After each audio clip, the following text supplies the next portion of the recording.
ஜெய் ஸ்ரீராம். ஜெய் ஜெய் ஸ்ரீராம். என்னுடைய பெயர் ரோகிணி.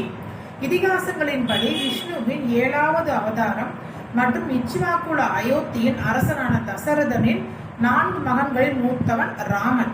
மற்றவர்கள் லக்குவணன், பரதன், சத்ருகணன்.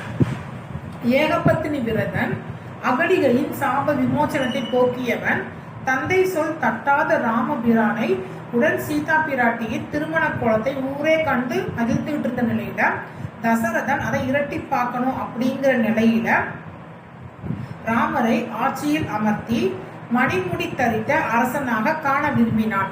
ராமன் தக்க பருவத்தை அடைந்தான் என்பது மட்டும் அல்லாமல் தசரதன் தன் முதுமையின் நுழைவாயிலில் எட்டி பார்க்கிறான் என்பதை நரைமுடி ஒன்று அவனுக்கு அறிவித்த நிலையில் ராமன் ஆட்சி ஏற்க வேண்டும், நீங்கள் அவனுக்கு தக்க தலைவனாக இருந்து உறுதுணையாக இருந்து வழிநடத்த வேண்டும் என்று அமைச்சர்களிடம் கேட்டுக்கொண்டார் தசரதன்.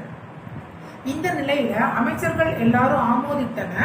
வசிஷ்டரும் ராமருக்கு உரிமையும் தகுதியும் இருக்கு, சீதை பால் பட்டத்து அரசி ஆவதற்கு வேண்டிய எல்லா நற்குணங்களும் நல் இயல்புகளும் அவங்கள்ட்ட இருக்கு, இத ராமரிடம் உடனே தெரிவிங்க அப்படின்னு சொல்லிட்டு சுமித்ரனை விட்டு ராமனை அழைச்சிட்டு வர சொல்றாங்க. தசரதன் சொல்றாரு, நொண்டி குதிரை எத்தனை நாளைக்கு வண்டி இழுக்கும், சண்டித்தனம் செய்யறதுக்கு முன்னாடி கொடை செய்யறதுக்கு முன்னாடி அடியெடுத்து வச்சு தாங்கி பிடிச்சிக்கோ அப்படின்னு சொல்லி சொல்றாங்க.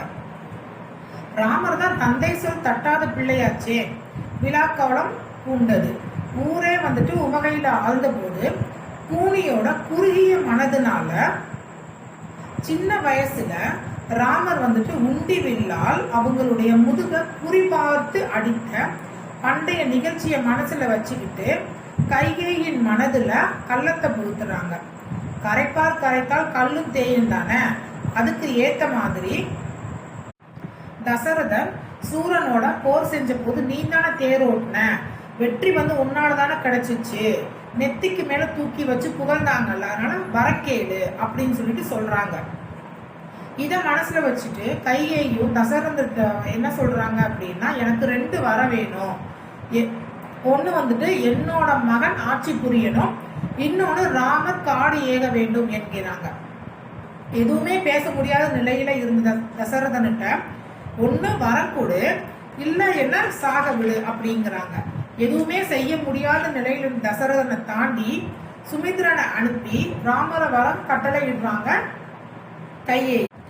கடல் சூழ்ந்த உலகத்தை பரதன் ஆழ்வான், நீ சடைகள் தாங்கி தவம் மேற்கொண்டு காடுகள்ல திரிஞ்சு நதிகள்ல நீராடி 7-2 அதாவது 14 ஆண்டுகள் கழிச்சு திரும்பி வர வேணும் அப்படின்னு ஆணை பிறப்பிக்கிறாங்க. வியப்போ எந்த ஒரு தயக்கமோ அதிர்ச்சியுமோ இல்லாம ராமர் இத சந்தோஷமா தாமரம் மலர நுகர்ந்த பொலிவு இழக்காத முகத்துடன் அடிபணிந்து தாயோட கட்டளை இது நான் எப்படி மறுப்பேன் அப்படின்னு சொல்லிட்டு கிளம்ப ஒத்துக்கிறாங்க. ஒரு மனசோட ஊர் மக்களும் எல்லாரும் வந்துட்டு ராமரை காட்டுக்கு வழி அனுப்ப மறுக்கிறாங்க. இந்த நிலையில சீதா பிராட்டி நானும் உங்களோட வருவேன் அப்படின்னு சொல்லி பிடிவாதமா நிக்கிறாங்க. அதுக்கு ராமரோட நான் செல்வது வந்து காடு, அங்க வந்து கல் இருக்கும் முள் இருக்கும், என்ன வேணாலும் நடக்கலாம், நீ அதை தாங்க மாட்ட, நான் வந்து தவம் மேற்கொள்ள இருக்கும் தவசி அப்படின்னு சொல்லி சொல்றாங்க. பரவாயில்ல, விருப்பமே இல்லாம எந்த ஒரு தயக்கமும் இல்லாம இறக்கமே இல்லாம உங்களை வந்துட்டு இந்த மாதிரி காட்டுக்கு போக சொன்னாங்க இல்லையா, உங்களை இழந்து இருக்கிற அந்த கஷ்டத்தை விடவா எனக்கு சூரியன் வந்து பெருசா சுற்ற போகுது, நின் பிரிவினும் சுடுமோ பெருங்காடு அப்படின்னு சொல்லிட்டு ராமர் இருக்கும் இடமே சீதைக்கு அயோத்தி, நானும் உங்க கூட வனவாசம் வருவேன் அப்படின்னு சொல்லிட்டு 2 பேரும் வனவாசம் கிளம்புறதுக்கு தயாராகிறாங்க. ஜெய் ஸ்ரீராம். ஜெய் ஜெய் ஸ்ரீராம்.